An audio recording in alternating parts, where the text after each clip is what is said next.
Hi, I'm David Levitt with Breezy Ryder. Today we're going to go over the install of the driver's backrest cover and the toolkit backrest cover from Breezy Ryder. So first, you're going to take both your driver's backrest and your toolkit backrest off of your bike. Most everybody knows how to take the driver's backrest off, so I'm just going to go over how to take your toolkit off because you may not have ever done that. It's pretty simple. You have 3 bolts, one on each corner and one up top that you need to take off. And they use a number 13 ratchet.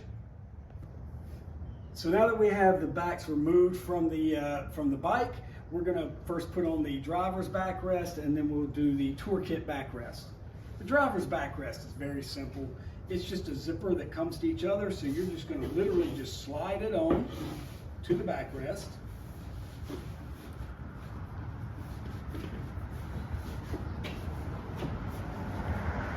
It is quite tight because it needs to be tight to look good once it's finished. But once you get it on, you're just going to start pulling the zipper as you pull it nice and tight on here. And when you get to the bottom, it's going to look correct on the bike. Making sure that everything's centered as you do this. Kind of squeeze it and pull it. Because again, it is very tight, but that's by design so that it looks like it belongs after you get it on.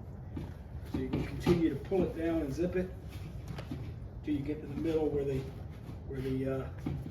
hardware is that goes into the seat. And once you've got it all zipped up, you're done. So it's a very easy process. You're just literally pulling it together and zipping. You do have to kind of push the vinyl in from the backrest so you can get it done. But there you go. It's installed. You may have to kind of pull it down in the back to get it lined up right once you get it on. But that'll be it. So this is installed. Your backrest is done, ready to go on the bike. So now we're going to move on to the passenger's backrest. Or the toolkit backrest. So first thing we're going to do, we're going to just put these 2 edges on. You're going to need to untie where this is tied together, but be careful that as you're doing this, you don't wind up pulling the string up in there because you know how that can make it disappear and hard to get to. So you're just going to put your 2 arm covers on, then pull your top over like this so that it's centered and looking nice. You can see where I've got this pulled over the back, and then you've got everything pulled in here. Then you're going to pull this down over the front edge like this. Again, making sure everything's lined up and centered. And then once you've got this all in place, you're going to flip it over so you can get to your back side, and you're going to pull it good and tight onto the seat so that the string, the drawstring, is going to be underneath all the way around. Takes a little bit of pulling, but again, if you don't make this really tight, then it won't look good on the bike. So there's reason why we're having to pull this. And again, you want to keep checking to make sure your strings aren't unexposed. And I'm going to start pulling a little bit of string out as I pull it around so it stay around. As I get this around, I'm just going to kind of pull a little bit more string, pull a little bit more string, and you can see that it's slowly starting to cover the back. And then you want to look at the front and make sure you're still centered, which I am.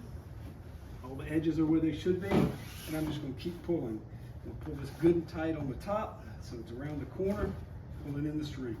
And it's pulling in the string, it's doing this drawstring that really makes it work and fit nicely. And again, you want to pull it good and tight because the tighter it is, the better it's going to look. And you're going to notice that it does wind up coming inside your screws a little bit, and that's okay. That's the reason why the only tool you really need is a box cutter, because we're going to cut a tiny hole over these 2 screws so that the screws actually go through them. The reason why we don't already have those holes is different bikes, in different ways you install it. It can look a little different from bike to bike. So or that screw hole can be a little bit different. So we don't go ahead and put those in for you for that reason. And here's where you might use a little helping hand, is you can get somebody to hold this, and so that you can put this into a bow knot. So I've done a single loop bow, so it's just real easy to take off if you ever want to take it off for any reason. And then I just put the other side into a little bit of a bow as well so that I can tuck the string easier. So we're going to tuck these strings up in here so they don't dangle out the back. As you can see, it looks great. It's covered from the front.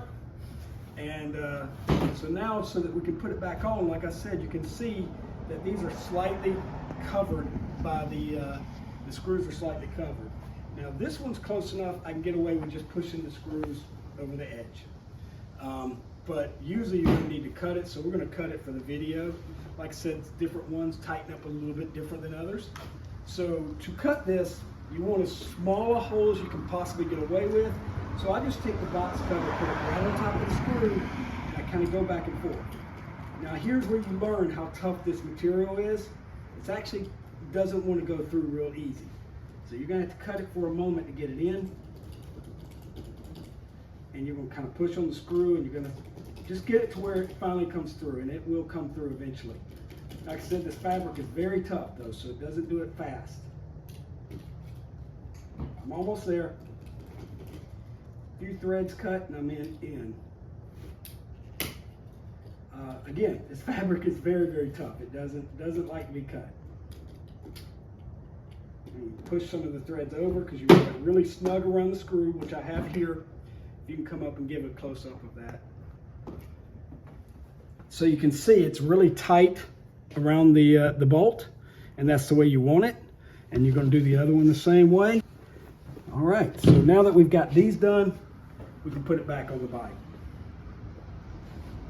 And you can put it back on the bike the same way you took it off.